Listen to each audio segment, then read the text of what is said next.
這是和平年代最殘酷的邊境拉鋸，明明只是一個不起眼的小山頭，卻牽動了全國所有大軍區。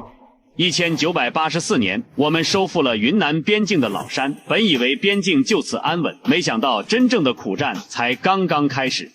全國各大軍區輪番派兵上前線，無數年輕戰士擠在低矮潮濕的貓耳洞死守陣地，把青春永遠留在南疆叢林。收復國土明明已經取勝，為什麼還要長達數年輪戰守山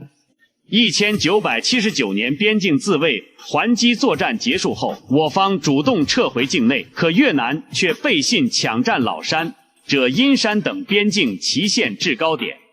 按照邊境慣例，山脊分界的旗線點本不該駐軍，越軍卻在山上密布碉堡、地雷，把高地變成前線堡壘，常年朝我方村寨炮擊。邊民沒法下地務農，孩子上學隨時要躲避冷炮，邊境百姓整日活在炮火威脅之下。國土不容侵占，百姓不能再受驚擾。1984年4月，我方邊防部隊發起收復作戰，28日奪回老山主峰，30日拿下者陰山。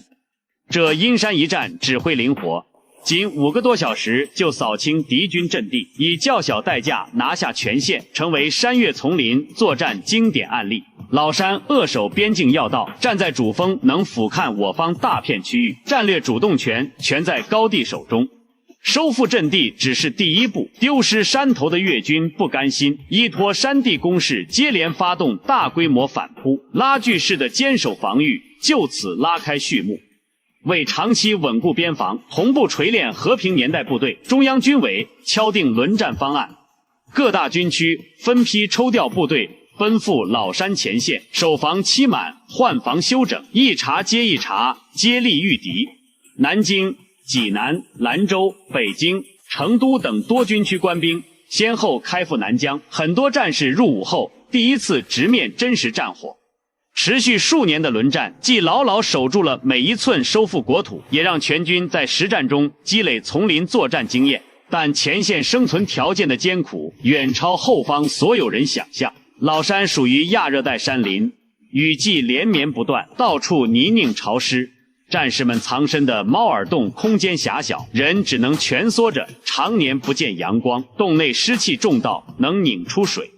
悶熱時節，官兵只能赤裸上身值守，蚊蟲、爛皮膚、各類皮膚病成了常態，不少人一連數月待在坑道，長期不見外人。前沿陣地全在陡峭山坡，車輛無法通行，彈藥、飲水、乾糧只能靠人力翻山備運。這條補給線全程暴露在敵軍炮火下，不少運送物資的戰士倒在半路。可即便傷亡不斷，前線補給從未中斷。就是在這樣缺吃少喝、日夜挨炮的絕境裡，一代代官兵死死盯住陣地，寸土不讓。他們在貓耳洞裡熬過無數日夜，用血肉之軀護住後方千萬百姓的安寧。前線戰士心底藏着怎樣動人的誓言？箭麻葉上刻下的戰地詩句，又藏着怎樣的家國情懷？點擊頭像進入主頁，看下集完整故事。